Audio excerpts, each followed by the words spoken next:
डोटासरा का बड़ा बयान सामने आया है। सिलेबस हटाने को लेकर बड़ा बयान सामने आया है। कहा है जिन मुद्दों को लेकर केंद्र में भाजपा ने राजनीति की, आज उसी सिलेबस को पाठ्यक्रम से हटाना आश्चर्यजनक। महाराणा प्रताप के मामले पर बोले मंत्री, कहा महाराणा प्रताप हमारे लिए भी महापुरुष हैं। पाठ्यक्रम में किसी भी प्रकार का फेरबदल नहीं किया जाएगा। सीबीएसई ने बिना किसी रणनीति के सिलेबस को कम किया। केंद्र ने अपनी विफलताओं को छिपाने के लिए हटाया सिलेबस। नागरिकता, धर्मनिरपेक्षता, राष्ट्रवाद के चैप्टर हटाए गए। साथ ही भारत के कई महत्वपूर्ण चैप्टर भी हटाए गए जो गलत है। सरकार के साथ इस संबंध में वार्ता की जाएगी। और इसी सिलसिले में खास बातचीत की शिक्षा मंत्री से हमारे सहयोगी ने, आप भी सुनिए।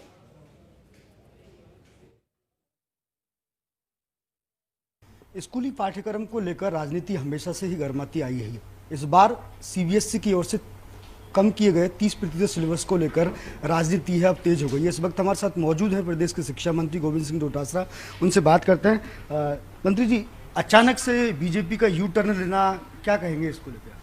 देखिए, बीजेपी की कथनी और करनी में हमेशा ही फर्क रहा है और इसी वजह से ये बातें बड़ी बड़ी राष्ट्रवाद की करते हैं और जब योजनाएं लॉन्च करते हैं तो ऐसे कहते हैं जैसे हम ही राष्ट्रभक्त हैं। पहले जितनी योजनाएं आज से लेकर के 60 साल पहले तक की जो प्रधानमंत्री आई योजनाएं लाए वो सब बेकार थी, मोदी जी जो ला रहे हैं सही है, इनका ये कहना होता है। लेकिन अब की बार तो बड़ा ही आश्चर्य है कि जो मुद्दे इनके चुनाव में बने रहते हैं, नागरिकता का मुद्दा हो, चाहे नोटबंदी का मुद्दा हो, चाहे राष्ट्रवाद का मुद्दा हो, उन सब चैप्टर्स को वो हटा रहे हैं। इसका मायना ये निकला कि कांग्रेस पार्टी, राहुल गांधी जी जो कहते थे कि आपकी कथनी और करनी में फ़र्क है, आप लोग छिपे हुए एजेंडे के तहत काम करते हैं, तो वो चीज़ें अब साबित हुई हैं। मैं समझता हूँ सीबीएसई या एनडीए गवर्नमेंट खुद मानने लग गई है कि ये मुद्दे नहीं उठाने चाहिए, ये बच्चों को नहीं पढ़ानी चाहिए। यानी उनका ये दोहरा मापदंड है, वो वास्तव में सबको आश्चर्य में डालने वाला है। अच्छा, राजस्थान की स्टेट गवर्नमेंट का क्या एक्शन रहेगा? किस प्रकार से सिलेबस को रिवाइज किया जाएगा? क्या हमारा जो राजस्थान में जो पाठ्यक्रम है 1 से कक्षा 8 तक का RSCRT बनाती है और 9 से 12 का माध्यमिक शिक्षा बोर्ड बनाता है, तो उसको हमने रिव्यू करने के लिए भेज दिया है सरकार की तरफ से कि आप देखिए कितने डेज में कितना पाठ्यक्रम हम लोग पढ़ा सकते हैं। क्योंकि जब कोविड-19 के कारण से कोविड के कारण से जो डेज कम हो रहे हैं हमारे वर्किंग के, तो समीक्षा करवा रहे हैं। जो भी समीक्षा में रिपोर्ट आएगी फिर उचित समय पर उचित निर्णय लिया जाएगा। सर, महाराणा प्रताप को लेकर भी बीजेपी ने कई बार आपत्ति जताई थी पाठ्यक्रम में कि कांग्रेस ने छेड़छाड़ की, इसको लेकर क्या आप चाह रहे हैं? भारतीय जनता पार्टी जब भी कोई मुद्दा उठाती है तो छिपा हुआ एजेंडा रहता है और आरएसएस के इशारे पे उठाती है, उसके खुद का विवेक काम नहीं करता है।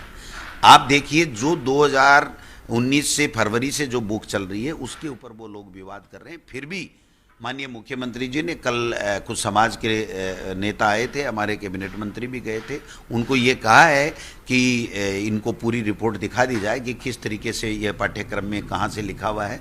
हमने जो समिति की रिपोर्ट ली है उस समिति की रिपोर्ट में एक भी तथ्य ऐसा नहीं पाया गया कि जिसमें किसी तरह का कोई बिना इतिहास के कहीं से नहीं लिया हो। फिर भी मेरा ये मानना है कि माननीय मुख्यमंत्री जी ने अब कहा है तो प्रताप खाचरियावास जी या जो भी आपत्ति दर्ज करने वाले जो नेता हैं वो बैठेंगे तो हम कभी भी उनके साथ बैठ करके दोबारा चर्चा कर लेंगे। निश्चित रूप से हमें कहीं कोई दिक्कत नहीं है। महाराणा प्रताप का शौर्य, उनकी वीरता, उनका लड़ाकपन, उनकी जो विशेषताएं, उस पर किसी को कोई आपत्ति नहीं। और महापुरुष तो वैसे मुख्यमंत्री जी ने कहा, मैं तो बार बार कहता हूँ हम सबके हैं। महाराणा प्रताप हमारे राजस्थान के, उनकी वीरता और शौर्यता कण कण में बसी हुई है, किसी को कोई आपत्ति हो ही नहीं सकती, कोई गलत पढ़ा ही नहीं सकता। मैं कह रहा हूं, मैं नहीं, किसी की औकात नहीं है कि महाराणा प्रताप जी के बारे में कोई गलत बात करे। लेकिन अब ठीक है, बीजेपी तो आप समझते हो, वो तो पानी में आग लगाने तक की बात करते हैं, पानी में लगती नहीं है, फिर भी वो ऐसे माहौल बनाते हैं कि लग गई हमने लगा दी। तो इसलिए उनकी तो क्या बात करूं मैं। देखिए, ये थे शिक्षा मंत्री गोविंद सिंह डोटासरा।